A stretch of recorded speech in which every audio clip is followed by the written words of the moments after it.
Olá a todos que estão participando do Congresso Conservador Online. Eu também quero agradecer o convite dos organizadores desse evento e espero que, para você que está acompanhando, possa ser proveitoso o tema que aqui eu vou tratar, que me solicitaram. Então, nós vamos falar sobre a secularização do cristianismo. Mas nós não vamos aqui, então, tratar sobre os aspectos internos, né, da hierarquia da igreja. Nós vamos observar um processo de secularização, ou seja, de uma transformação do eixo gravitacional cristão católico que vem ocorrendo de longa data e que passa por toda a sociedade. Ou seja, não é uma questão interna exclusiva da hierarquia. Não se trata disso. Se trata, ou seja, um processo de mudanças de ideias que alcança a vida de todos, que passa pela escola, que alcança todo o eixo cultural da sociedade. Então, a temática que eu vou tratar aqui, ela vai seguir essa sequência. Eu quero, neste início, mostrar como há essa mudança, né? Ou seja, como que esse processo chamado de secularização de nós que somos católicos. Muito bem, então para poder falar disso, eu farei o seguinte, do agora para trás. Mas de vez em quando eu farei indas e vindas, né? Muito bem, então nós falamos da tomada das escolas. As escolas como centros de mudança através das próprias ideias, da mudança do ser humano, ou seja, da concepção ali implementada para se alcançar uma sociedade ideal, como se diz, né? Muito bem. E isso nós temos, então, no período pós-Revolução Francesa, como fruto da Revolução Francesa, pensado na Revolução Francesa, chamada escola laica, né? Inclusive, o Monseigneur de Ségur, ele escreve o livro A Escola Sem Deus para tratar justamente daquela ideia que era como que emancipar a juventude, ela como que distanciá-lo dos padrecos, assim chamado por Karl Marx, né? Como que Karl Marx diz, né? Ou seja, os padres voltem como os apóstolos a mendigar, né? E que fiquem longe, né? De toda a sociedade, de tudo, e especialmente da própria escola. Isso significava, né, e significa que o conhecimento, as áreas do conhecimento, elas seriam transformadas. Se tiraria um eixo que era apresentado como que uma castração, como que para aprender história nós não poderíamos aprender a história com padres, com religiosos, porque estaria enviesado. Teria uma ideologia por trás que poria um óculos na juventude para poder enxergar as coisas. De fato, o que acontece ali é justamente o que eles queriam fazer. Ou seja, eles colocaram um viés ideológico, coisa que não havia, mas aí eles vêm com a sua viseira, colocando em toda a juventude. E justamente fazendo o quê? A falsificação dos conteúdos. Obviamente por motivos ideológicos, não? Ou seja, a falsificação dos conteúdos, ou seja, as mentiras, os sofismas, que teriam, por assim dizer, primeiro um chamado,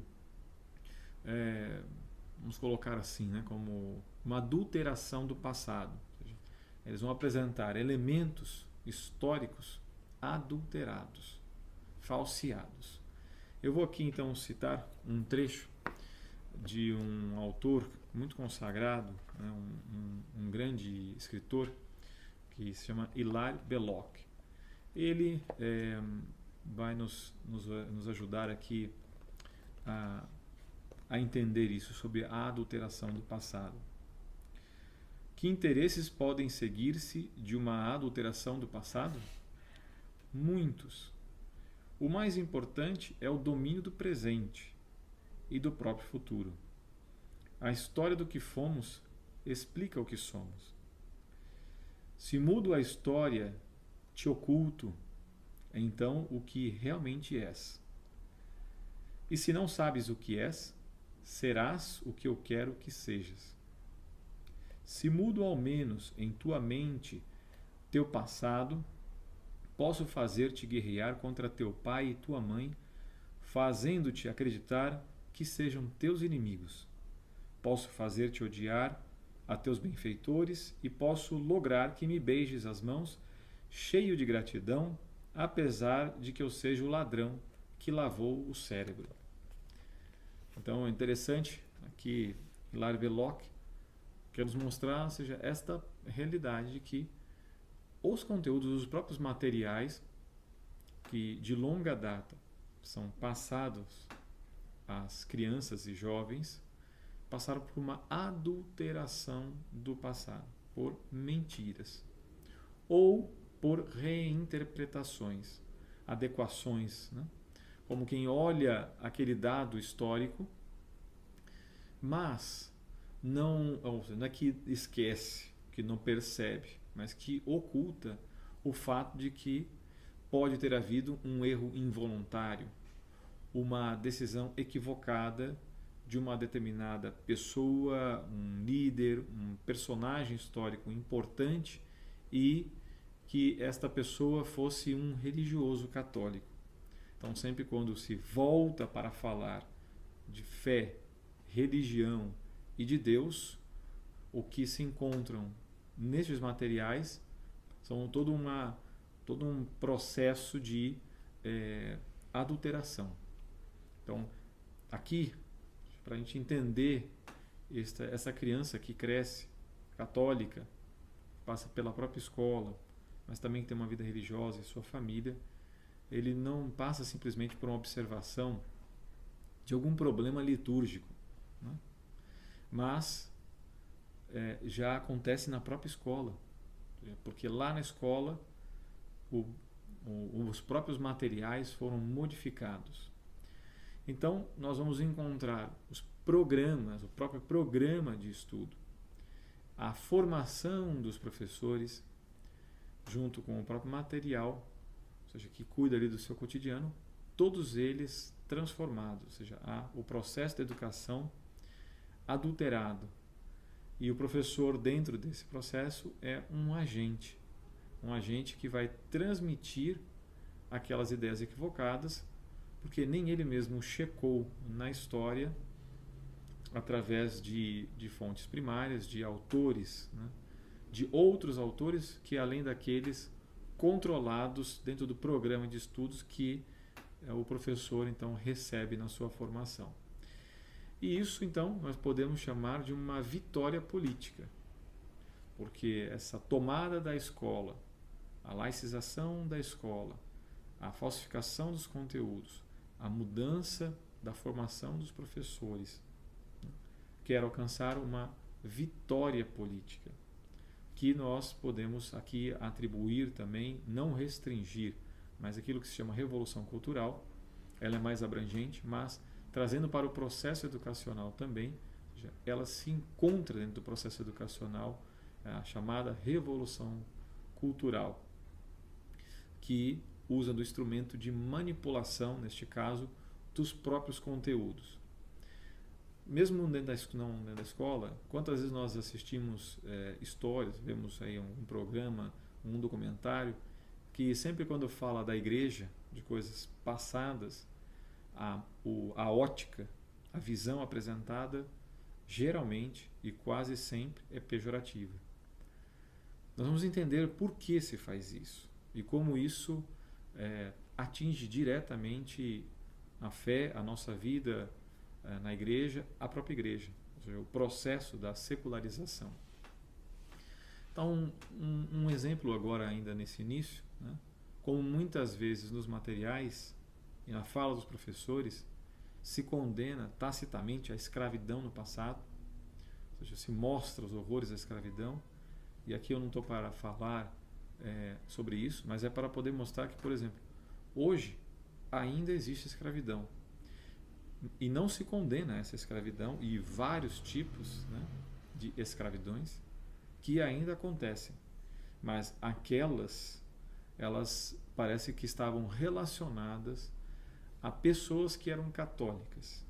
Mas, por exemplo, a própria escravidão da prostituição, que sempre houve, mas que hoje, inclusive, é muito promovida de muitos os modos, não se faz absolutamente nada, né? Pior ainda, né, quando se fala de guerras e matanças, e que inclusive envolviam católicos, né? O que não se fala, o que não se condena com mesma força e empenho, é o próprio genocídio que hoje nós vemos no caso do próprio aborto. São infinitamente maior o número de pessoas assassinadas. A gente só não tem ali como não é apresentado como uma guerra contra o ser humano, porque se tem uma outra cosmovisão. Mas aquela é condenada. Esta não, porque os agentes são os mesmos que estão produzindo a secularização. Toda a agenda, né, não só abortista, feminista, mas toda essa agenda de uma contracultura que quer fazer ruir a verdadeira cultura, a cultura vigente, né, esta fica como que oculta para todos nós. Mas isso se começa. Como é que começa isso? Né? Ou seja, bombardeando os valores, né, a própria verdade. Vai se minando desde a mais tenra idade, da infância e da juventude, né, a própria verdade. Ou seja, qualquer convicção de verdade deve ser abandonada. E aí eu estou falando de qualquer verdade objetiva, válida e obrigatória. Inclusive, o pai do relativismo, né, Auguste Comte, ele mesmo dizia, melhor dizendo, tudo é relativo. Eis aqui o único absoluto. Né? Tudo é relativo. Eis aqui o único absoluto. Ou seja, eles negam qualquer coisa, né, absoluta.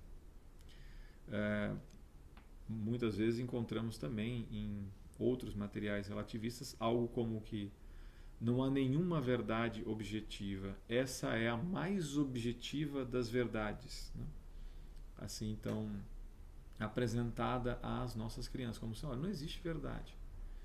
E detalhe que São Tomás de Aquino diz que, ao negar a existência de uma verdade, implicitamente está comprovada a própria verdade. Porque você está negando que ela nega, então você está implicitamente dizendo que ela existe. E então, por que fazer isso? Por que eu tiro vou minando, bombardeando uma verdade objetiva? Porque o que se pretende é dizer que não existe e transferir para o indivíduo. Cada um, assim se pensava até um certo tempo atrás, cada um tem a sua verdade. Nós entramos ali para um processo de individualização, do subjetivismo. Então, tudo é relativo. Não existe mais uma verdade. Depende do seu gosto, depende da própria pessoa. E aí nós chamamos isso de ponto de vista. E nós temos aí, então, chamados orientadores, né, ou seja, de opiniões, que estão sempre dando opinião. É interessante frisar aqui, ou seja, eu estou falando do processo que se dá e que se deu dentro das próprias escolas. Mais recentemente vem acontecendo isso, não apenas no Brasil, mas no mundo também. Então, o próprio relativismo, né, ou seja, que essa busca de minar a verdade, é um próprio princípio maior de isolamento. E o objetivo de isolar, como se fosse de uma certa independência, emancipação da forma de pensar, na verdade, isso é sempre minando a própria religião para que você perca o referencial daquela própria autoridade. E ao fazer isso, você se coloca como que submetido a uma nova autoridade que você desconhece, que é oculta, que você apenas não está vendo. Minaram a você a igreja, minaram a você aquele conjunto de verdades e te apresentaram um novo conjunto, onde eles dizem que aqui é a verdade, aqui é o modo certo de viver, é aqui a sociedade ideal, né? Ou seja, e não existe autoridade, você é livre. O equívoco é que esse tipo de ideia é porque no fundo terá alguém sendo a autoridade. Isso então um processo que a gente chama de atomização dos indivíduos, ou seja, preciso atomizar para manipular, para massificar, uniformizar, padronizar, ou seja, conduzir o ser humano. E dentro dessa concepção, então, tudo é negociável, não existe mais nada certo, não existe um bem. O que prevalece é a vontade do mais forte. E aqui o mais forte, quem é esse mais forte? É este oculto, que por um processo que a gente chama de engenharia social, que veio tomando a própria educação, fez isso e vem fazendo isso com muita gente no mundo afora. Então, nós vemos que o direito, ele deixa de ser tal como um direito. E não é mais fundamento, os princípios não são mais fundamentos da sociedade. Agora o indivíduo, ele é livre, completamente livre, né? Se é que a gente pode chamar isso de livre, né? Ou seja, essa liberdade de fazer absoluta, essa autonomia absoluta, que no fundo é a provocação para fazer com que o tecido social passe por uma deteriorização, um declínio mesmo, de fato. E aí chegamos a um totalitarismo fundamental, onde vamos maximizando os indivíduos e eles pensam então que são livres, né? Vamos passar com um novo capítulo, né? Um capítulo que envolve então diretamente a religião. Estava aqui dando apresentando alguns dados, vamos dizer assim, algumas referências de um processo ainda que simples e mais direto dentro da educação. Agora vamos olhar um pouco a questão que passa também pela história relacionada à religião.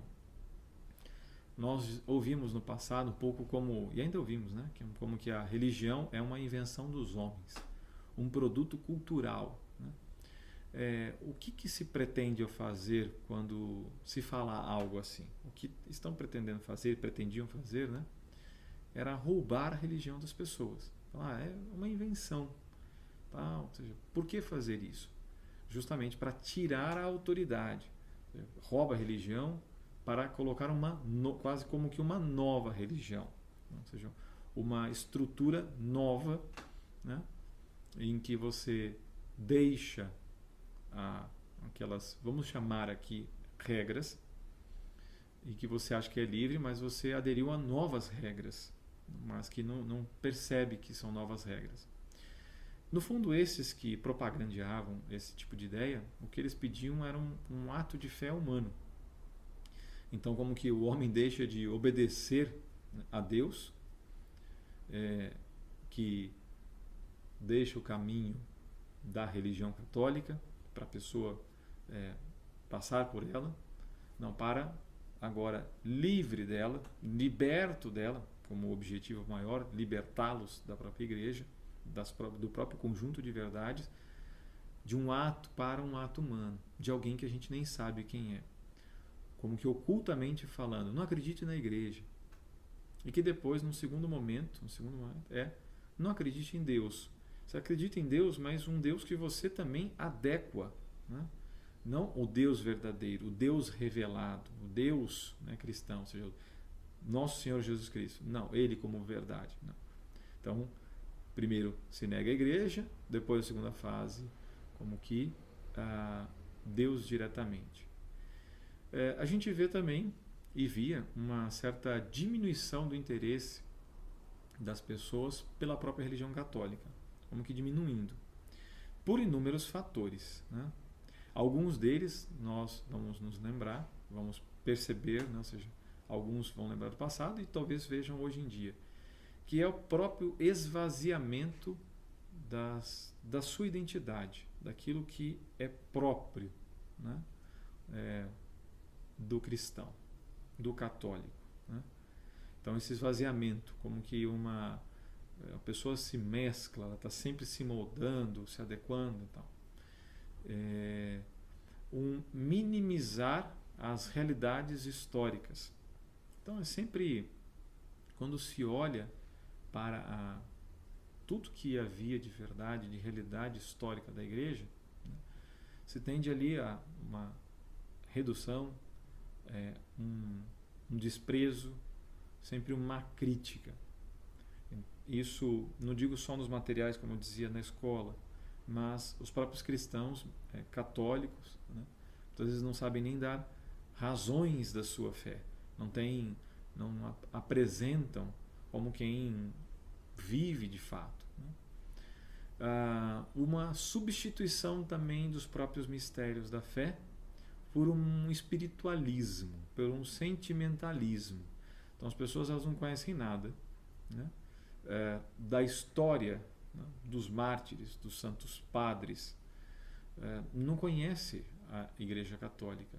Então, isso foi sendo um processo de mudança, né?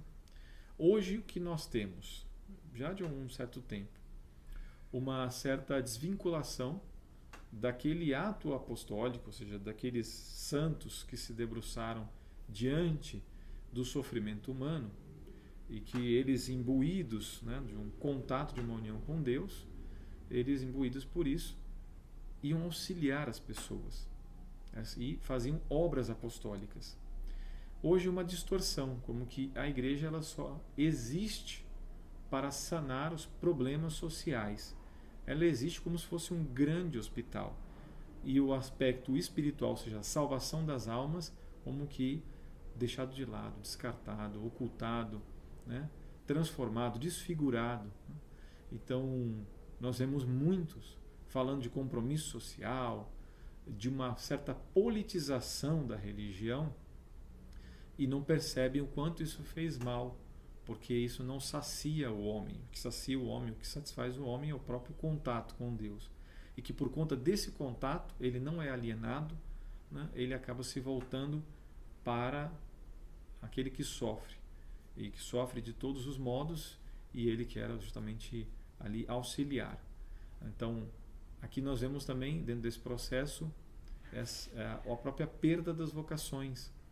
Apesar de tanta necessidade, o que acontece é uma diminuição de vocações, por conta da substituição dos mistérios, de sempre quando se fala da igreja está sempre depreciando, não se mostra a verdade de fato, esse esvaziamento, né, daquilo que é próprio do católico, né, da doutrina, da moralidade, da vida com Deus, né? E o que nós vimos, né, ou seja, um comentário de um autor antigo falava, né, se trombeteava as aspirações de trazer a religião mais perto dos homens do nosso tempo. Então, como que essa transformação é para trazer a religião mais perto. A religião sempre foi próxima.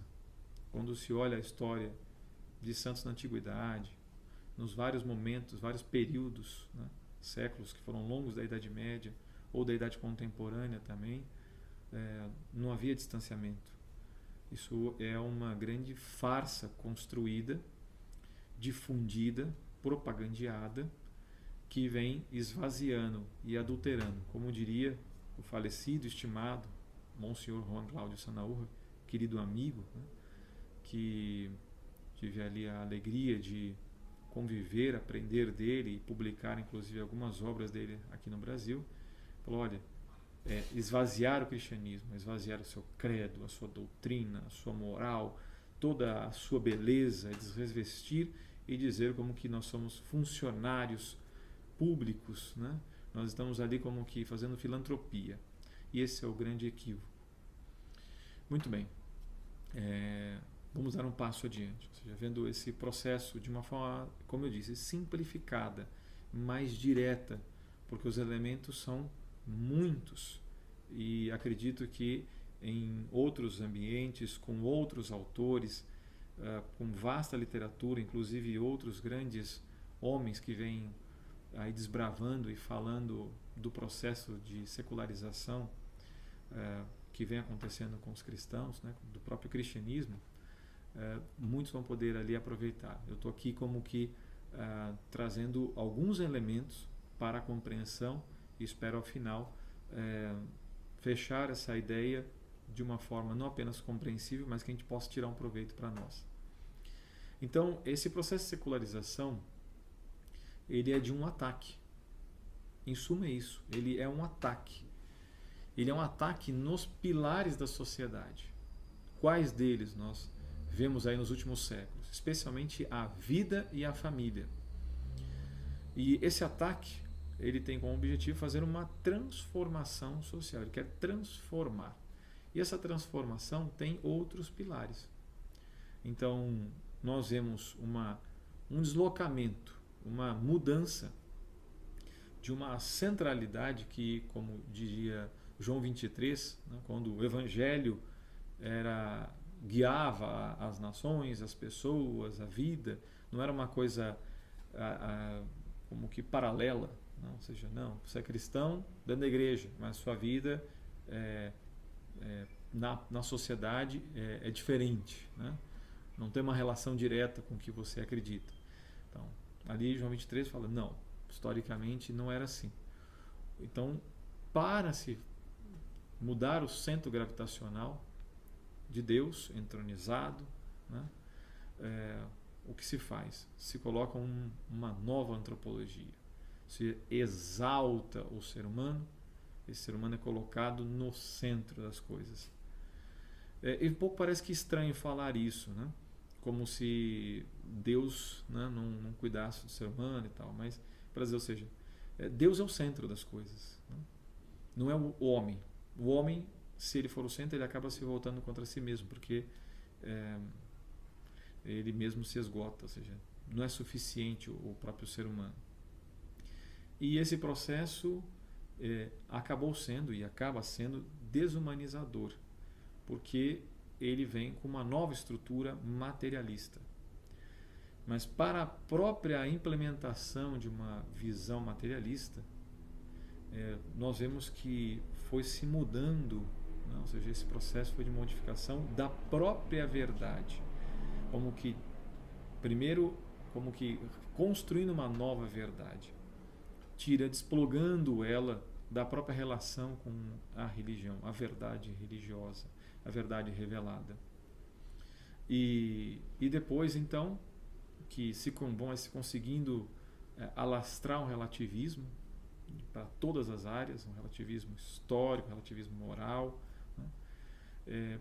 O materialismo vai ganhando força na sociedade, ela vai se erguendo em cima desse pilar imanentista e que tem como concepção, por ser inclusive materialista, uma concepção naturalista, ou seja, que não existe pecado original, pecado, vida, ou seja, de corpo e alma, espírito, né? Tudo isso é relegado. Nós estamos tratando desta vida e o enfoque ele tem sido não só através das propagandas modernas, mas da própria estrutura social mais recente, de sempre uma coisa apelativa de esfera hedonista, sempre colocando o gosto, o prazer deslocado, não como uma expressão de um esforço, de algo conseguido, não, sempre desplugado. O que importa é isso, você corta o caminho, você passa, o que importa é sempre o prazer. E aí busca-se sempre, não se alcança, e sempre, ou seja, no fundo acaba se cansando de tanto que se busca e não se consegue como que tê-lo, de fato, possuí-lo, né? Porque ele está desvinculado de toda a estrutura, de toda a sua estrutura. Ele é apenas prazer, tão somente prazer. É sociedade fragmentada. Né? O objetivo disso daí qual é? Ou seja, o objetivo de atacar esses pilares de vida e família, que eu estou aqui selecionando 2, né? Através desses novos pilares, é porque justamente estão se atacando os pilares que sustentam que a fé revelada cristã ela está solidificada. Quer se atacar todos os pilares, né? E se atacam todos os pilares, o objetivo de fazer ruir e como que surgir uma nova civilização. Com certeza já ouviram muitas vezes a expressão um novo homem, né? Que tanto não só o PT, mas enfim o marxismo sempre usou essa terminologia. Aqui também é importante dizer que se não se conseguir transformar, se procura obstruir. Então por isso que a via política também criando legislações para criar obstáculos para qualquer pessoa que fure esse esquema, que perceba esse processo de manipulação, de massificação. Então qualquer um que faça isso, a lei está para restringir.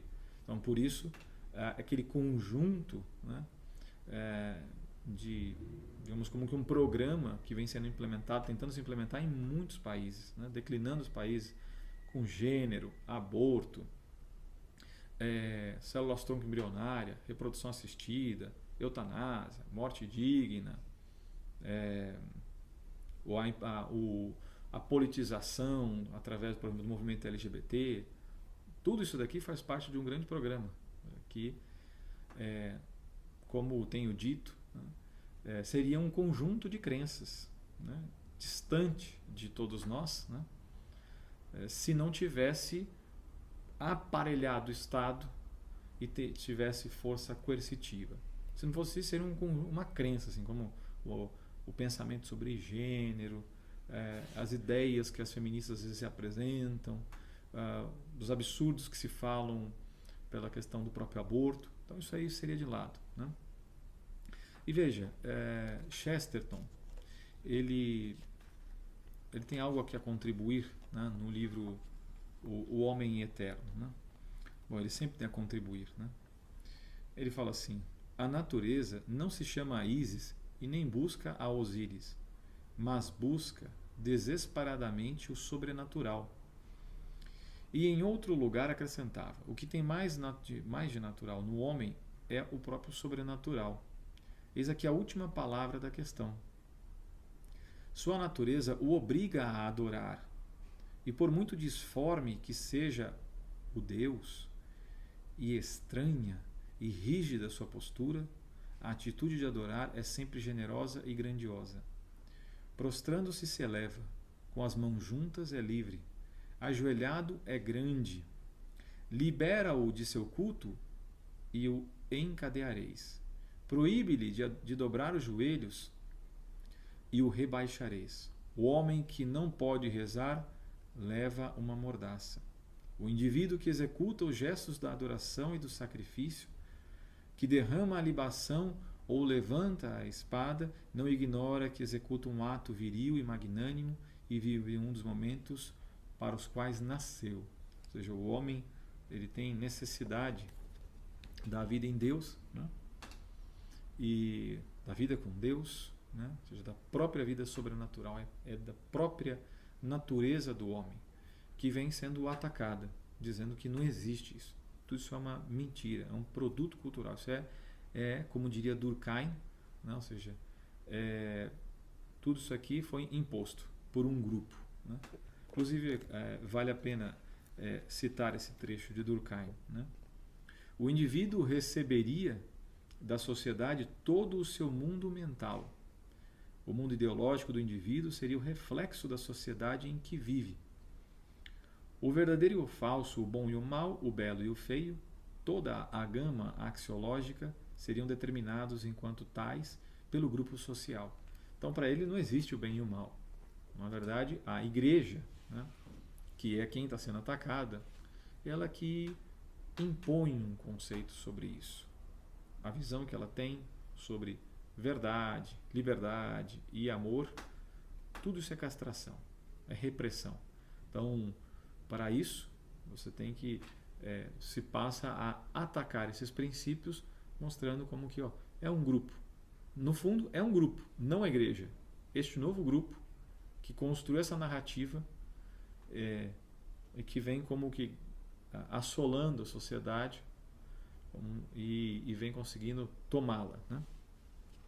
Vamos então passar a um outro trecho aqui, digamos um capítulo, né, a mais, né, de muitas coisas que eu mesmo fui, ao preparar este tema, fui tomando nota de algumas ideias e eu fiz isso para que não escapasse algumas coisas que considero importante. Uma delas, né, que própria do processo de subversão, porque o secularismo é um processo de subversão. No fundo é isso. É uma subversão da fé, da religião, especialmente da própria religião, né? Esse processo agora talvez seja mais visível para algumas pessoas. Primeiro era justamente obscurecer, distorcer e destruir as distinções próprias, né? Matéria, de espírito, do pecado original, os ataques em programas, em novelas, em filmes, em materiais, na universidade, ou seja, como que onipresente, distorcendo, porque o que se tem, na verdade, é uma nova cosmovisão, completamente incompatível com a visão revelada do cristianismo. Esta nova visão, como que retira as raízes cristãs que tem como fio que permeia tudo a verdade. Como que quer se enganar, quer se mentir, então você precisa tirar o cristianismo dali, porque ele vem com a verdade. Prendendo sempre a pessoa no tempo presente, sem visão de eternidade. E aí você pode fazer isso de muitos modos, assim sempre fizeram, né? Ou seja, você pulveriza as compreensões sobre eternidade, pós-morte. Aí você vem com uma gama de seitas, de coisas falsas, porque o objetivo então é fazer com que você perca a verdadeira noção sobre a eternidade, sobre a verdade do combate nessa vida, né? Então sempre essa oposição, né, de presente e eternidade. Aí nós temos, como disse, as próprias perversões intelectuais, como vou dar alguns exemplos aqui: o evolucionismo, né, implementado dentro das escolas, dentro dos programas, materiais, tal, o progressismo, sempre tem essa ideia, progresso, então tudo que atrás, retrógrado, antiquado, tem uma visão anacrônica, você ficar voltando atrás, parece um saudosismo, uma coisa assim, que bobagem fazer isso e tal, né? E uma certa, e importante aqui chamar a atenção para isso, que é uma cegueira a todo valor moral. Então vai se cegando as pessoas, vai se impedindo que elas tenham um olhar, a partir daquelas verdades morais, um olhar para as realidades que não o que acaba encarcerando o homem, que o oprime de fato, né? E que sim, esse fica restringido.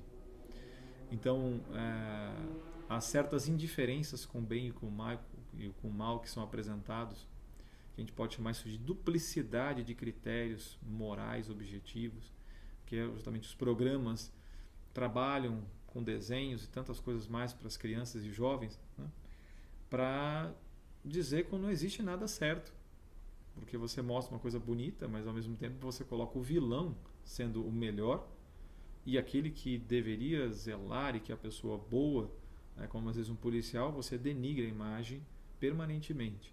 Então você vai fazendo uma alteração aqui, você causa uma confusão, não tem mais nada objetivo, não existe um bem.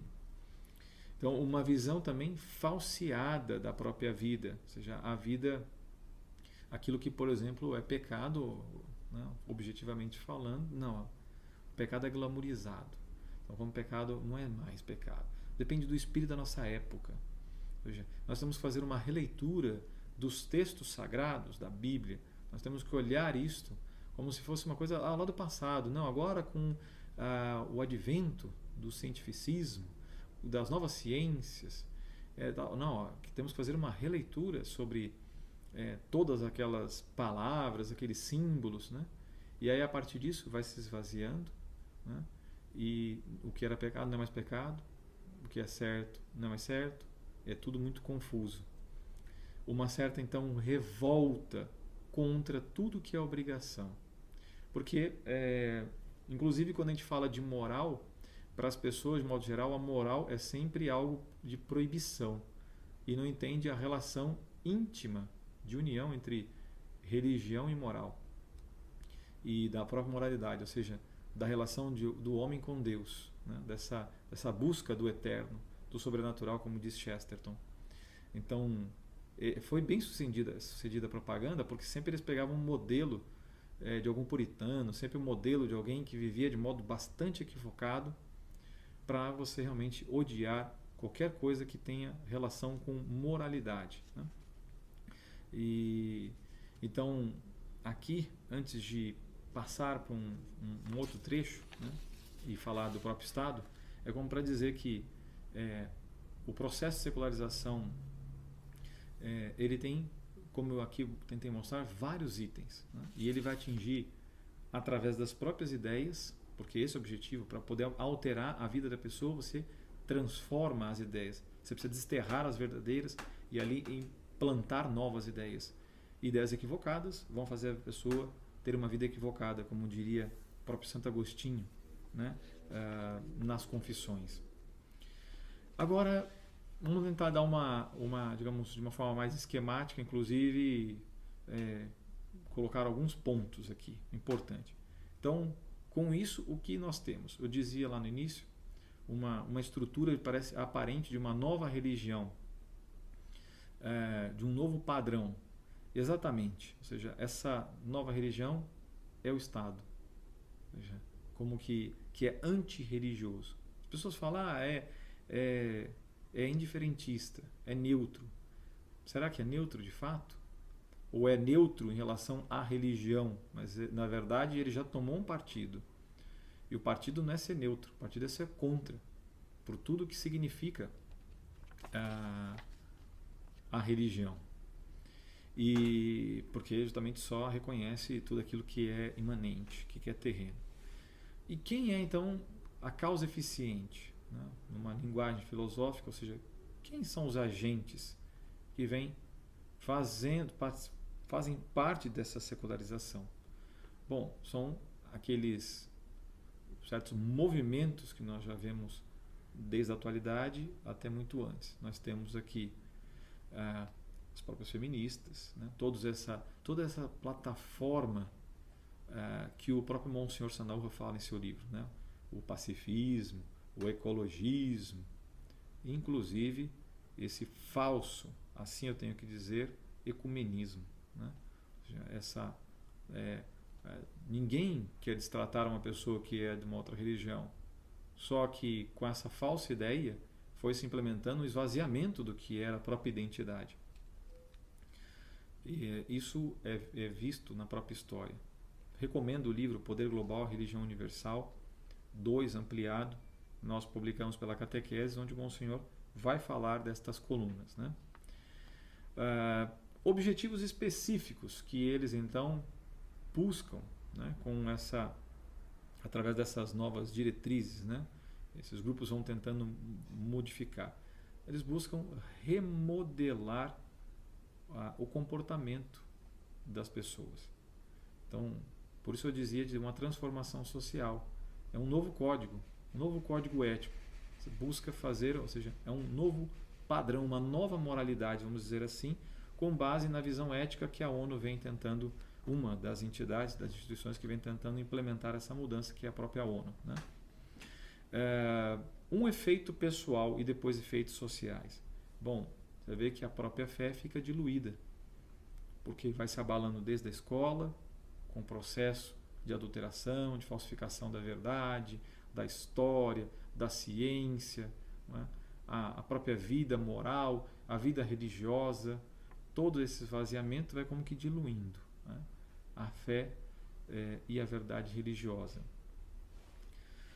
E vai se fazendo isso, se transforma, levando daquela vida, né, conduzida pela religião que nosso Senhor, né, Jesus Cristo nos deixou aqui, por uma experiência individual. Então, o individualismo, né, é a marca da nossa época, o individualismo, né? Aquilo que Santo Agostinho já dizia na Cidade de Deus, né, quando falava de duas cidades, Cidade dos Homens e Cidade de Deus. A Cidade dos Homens é aquela que despreza a Deus e que preza o homem, maximiza esse homem, né, e coloca esse homem no próprio patamar, no lugar de Deus, entroniza o homem, né. Então, objetivos, vamos colocar aqui como um objetivo geral, né? A gente pode dizer assim, né, como que seria essa nova cosmovisão. Esses alicerces da sociedade, eles estão linkados a uma nova cosmovisão. Então, por isso que atacam esses alicerces, querem implementar uma nova sociedade. E vão fazer isso pelas ideias de uma nova visão, uma visão que despreza completamente a Deus. E que então faz aí um deslocamento, como eu dizia, do centro gravitacional, um deslocamento, né, da fé religiosa para uma questão privada. Então, por isso que às vezes vocês veem assim, mas o que a igreja tem que falar sobre esses assuntos? Tem que falar sobre política, sobre questões sociais? A igreja tem que cuidar lá de rezar lá da igreja. Eu também gosto de rezar, mas é lá dentro, entende? Então, e a gente foi aceitando que ou seja, a nossa vida pública é uma coisa, a nossa vida privada é outra. Então, uma certa esquizofrenia entre o que se crê e o que se vive, né?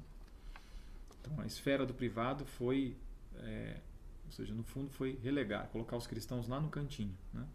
Em cargos altos, não pode ocupar porque ele vai vir com as suas ideias e o Estado é laico, né? Bom, um dos efeitos sociais, vamos dizer assim, é essa desvinculação, né, dos princípios religiosos que norteavam, sim, a própria sociedade. É um efeito social. A secularização vem fazendo o que há uma deteriorização, ou seja, a sociedade, as relações, a própria vida, a condução, o servir às pessoas, ele foi transformado e o resultado disso é o próprio declínio, né? É um efeito causado por essa desvinculação. Então, nós temos isso com uma propaganda, um instrumento, que é sempre o pró-respeito, tolerância, não discriminação. Isso talvez não seja novo, mas é só para entender que esses instrumentos que são propagandeados é que escondem os seus objetivos específicos e gerais. E o que nós temos com isso, então? Como eu estava dizendo, é um Estado que se torna a autoridade máxima, né? E a religião está lá de cantinho, a sua fé tem que ser de cantinho, né? Ou seja, a própria engenharia social levou e vem levando a um declínio social, né? E já para como que ir terminando, né? O que ainda resta ainda dizer, nós assistimos, e dá para se ver isso na história da própria Bélgica e no Canadá, em outros países, mas esses países, o processo de secularização, o que aconteceu nesse país. O Canadá era um país bastante católico, e aí ele teve um processo claríssimo e forte que aconteceu de uma intervenção pela educação e em todos os meios. E hoje um país bastante secularizado, bastante indiferente, que vem seguindo esses novos padrões, né? Que tem aí olha tudo como discriminação, tudo como preconceito, tudo a partir desse novo olhar que foi imposto, né? A Bélgica também, a Bélgica que deu tantos missionários, né, ao mundo,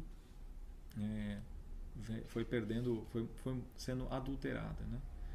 Então, no fundo, o que vai acontecer? O que vem acontecendo é como que os cristãos foram empurrados a uma vida marginal. Eles foram como que deixando isso. Externa e internamente. Ou seja, o próprio católico, né, ele hoje já não se reconhece mais. Né? Hoje nós somos, né, como diria o Padre Fuentes, os novos hereges, assim chamados. Né? Ou seja, o cristão é a ameaça. Né? E é necessário, então, calar, né, a estes homens, né, a estes cristãos. Né? E aí, então, eu quero terminar aqui com um trecho também de Chesterton. Né? Ele diz assim, né? Surgiu um hábito imbecil nas modernas controvérsias que consiste em dizer que esse e aquele credo pode ser mantido numa época, mas não em outra. Alguns dogmas que eram aceitos, disse, no século XII, não o seriam no século XX. Mas aquilo que o homem acredita depende sim de sua filosofia e não do relógio e nem dos séculos. Aqui ele não está falando da sua filosofia do individualismo, ele está falando da verdade, da própria filosofia, né? Aqui parafraseando, ou seja, né, da própria verdade revelada, e não como que a moral agora se adequa. Então, tratar desse tema, eu poderia ter aí percorrido muitos caminhos. O caminho que eu quis percorrer com mais simples, vamos colocar deste modo, era dizer que existe um processo de engenharia social que, para quem deve estar participando desse congresso, não é tão incomum, né? Tão assim como desconhecido, melhor dizendo, mas que cabe a nós que vamos conhecendo, estudando os elementos, ou seja, de como se deu, quais são as causas, quais são os instrumentos, seus objetivos, de ver nisso, né, a possibilidade de esclarecer as pessoas, ajudá-las a sair da alienação, ajudá-las a perceber o equívoco.